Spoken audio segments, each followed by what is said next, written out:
Good afternoon. Well, first of all, it's important to apologize for my poor English.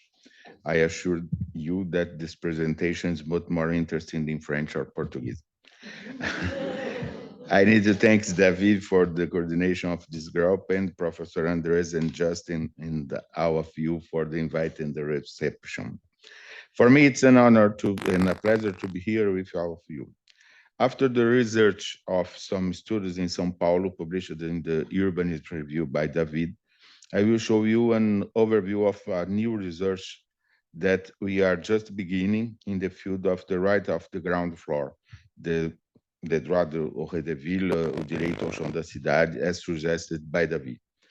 It's an investigation about Brasilia, the Brazilian capital, more specifically about the residential and commercial areas in Brasilia, original master plan, o plano piloto named superquadras or superblocks, and its development, and about the presence of very contemporary issues and possible answers to then find there. Brasilia, I think everyone knows some pictures, some images of Brasilia, and we start to do a little observations about the historical moments of the design and the construction of the city. The capital was conceived at a very specific moment in Brazilian history, which expressed the local desire to assert its cultural identity despite its great contradictions who exist until today. We did a competition in 1956 and an international competition for a master plan. And the winner is Lúcio Costa. With this plan, it's very known in the world. The project of Brasilia, it's our scale project.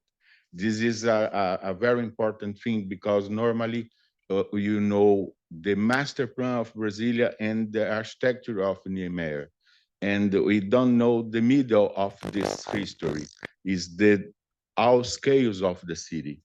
And the master plan have directives for all scales for the city and commercial zones, residential zones, and the relationship between commercial and the residential zones. It's not so noticed. The project, this is the master plan, and this is the scale of the original master plan, the monumental, the residential, gregarious, and bucolic. The residential and gregarious level scale is not so studied. The born of the city. This is very important because normally Lúcio Costa said to the President Kubitschek, if we do this cross, the city is irreversible. The construction of the city, it was a very important moment in the story of Brazil. And the construction of Brasilia faces significant challenges, including the displacement of large populations. This is a very important thing because in the center of Brazil, it was some cultures, some pre-existence of communities, but it was a very, very low density of people. And with Brasilia, we have a lot of a very strong displacement of population. The opening of the city. And this is the plano piloto. This is very important. Why I named this the plano piloto? Because we have, after this, we have this situation, the dimension of the new capital. We have the plano piloto, we have the city of Brasilia, and we have the metropolitan Brasilia. And now we have the macro metropolitan Brasilia, is a region. From this city to this city, all day work in Brasilia. We have near 100 kilometers to displacement every day. This is now the city of Brasilia. This is the plant, and this is the city of Brasilia. This is a very important difference to do. And this is the metropolitan area of Brasilia, the city, the metropolitan area, and the region, the macro metropolitan area. The region. And the region, in the region, we have all of the contradiction of the contemporary cities in Brazil and Latin America and all around the world today. But we have this contradiction. Today we have the perception of how idealist or even naive and fragile was the vision that a city would limit itself to idealize without the interaction of reality, of life as it is. However, we also have a cross criticism of the results obtained. The contradictions of the city and the metropolis are criticized as if they were the contradiction of the plan. These are criticisms that by confusion, the scales also become fragile and sometimes naive. That's what I say. We have the plan, we have the city, we have the local, we have the commercial areas, the residential areas, and the contradictions are in all of the scales, but we must to make a directly relation between some contradictions in the proper scale. But to this research we are beginning, the point is the ground floor, Rez de Ville, at the residential and commercial areas at the Plano Piloto. This is the point of our studies that we are just beginning. The residential areas was really developed and designed by Lucio Costa in the master plan with some preoccupations, with some directives very, very clear. And is organized, each neighborhood unit is organized by 4 super blocks, which contain amenities, shops, services, primary schools, banker, in churches. And this is the structure of the super blocks. And we have many different structures. And normally you have the image of all the super blocks are the same. This is not true. We have the same volumetry, the same density, but not the same architecture, not the same ground floor. But the relation between people, pedestrian, architecture, cars, mobility is a very important element in the landscape.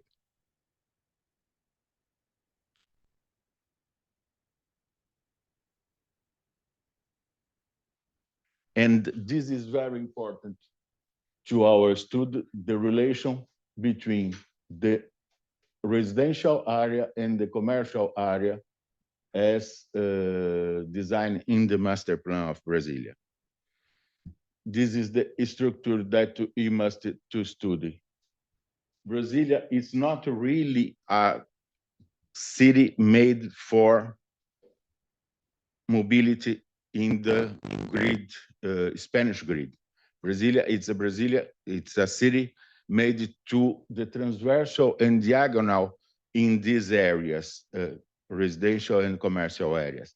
And this is the point of our studies. The porosity, the parkour, the porosity is now in Brasilia recuperate from the history, and this is a new moment.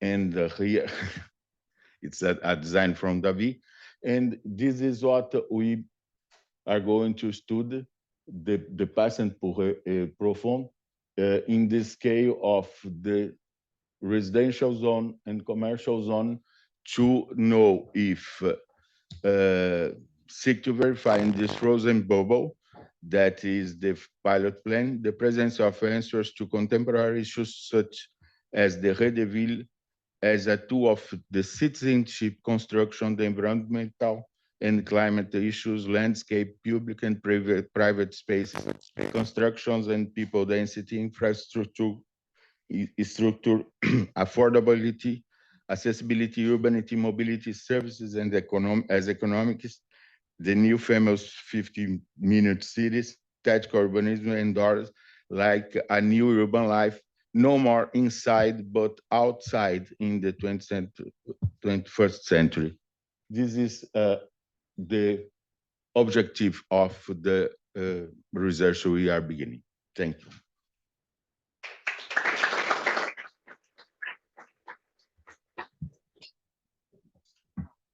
Questions? I'd like to hear a little more about the commercial uses. When I was there 15 years ago, it was the problem was that those shopping centers, which were 15 minutes away from most of the people living in the residential area, were failing because people didn't want to walk 15 minutes to get their things. They wanted to have some shops and stores and other things within the framework of the residential areas. And in a number of places, it looked like they were actually putting shops in under the locus of these things. Has that trend been going on further, or how are they resolving this issue of people's desire to be able to walk to and get convenience items at least from shops in a car? We have a little history in the Brazilian development. The city is born with the idea of this commercial area, a local commerce, bakery, grocery, little shops. In the 60s, in the 70s and 80s, the shopping centers, the malls, were protagonists. And this made the displacement, the movement in cars very strong. Now we have the return of this relation. This is very important. Lucio Costa was designed the front of this commercial area in the superblocks, and the back service here to make the abastecement in the 70s and 80s, they use the real life invert this. Now in these years, we are recuperating this, the real life, the people are recuperating this relation in the front of the commercial area to valorize this relation and this relation, because in the last 20, 25, 30 years, we have many specialized streets of commercial. The pharmacies, the medical things, the furniture, food, okay. And this is the new web of relations between residential areas and commercial areas, with the principal structure as schools, church, hospital, and other equipments more strong. The schema. Yours? The very important thing is that, like everybody knows, it's on pillars. All those dots. The pictures show that. So you see the arrow there. So you can go to the shopping, not by street and making this and this and this. So it's like really a city in a park, and it's wonderful because it goes under the building. It's a very porosity city. And it was very specific. I didn't understand that. Normally, you see Brazil so I had a chance,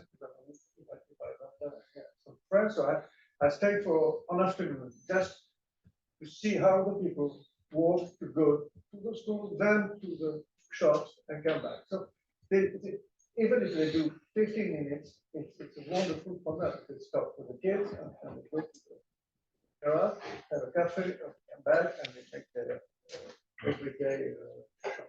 It puts really, it puts without the car. So you need the car, of course, if you are out of the spectrum, but if you are in, you live in the park and you have the services in the park.